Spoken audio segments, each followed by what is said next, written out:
नमस्कार मंडळी. आज मनोज सुप्रियाच्या नवीन घराच्या वास्तुशांतीचा कार्यक्रम होता. कसा साजरा केला ते सांगते. सकाळीच आम्ही सगळेजण कार्यक्रमासाठी गेलो होतो. निसर्गाच्या सानिध्यात असलेलं तिचं सुंदर घर प्रेमाने दोघांनी छान सजवलं आहे. घराच्या खिडक्यांमधनं आजूबाजूला असलेल्या निसर्गाचं दर्शन होतं. तुम्ही व्हिडिओमध्ये घर बघत आहात.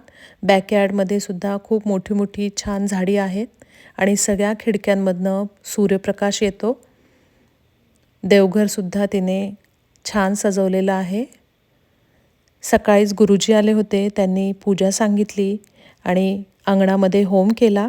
इकडच्या मंदिरांमध्ये आपण आधीच सांगितलं की गुरुजी शुभ दिवस आपल्याला काढून देतात आणि सगळ्या सामानाची यादीसुद्धा देतात आणि पूजेसाठी घरी येतात.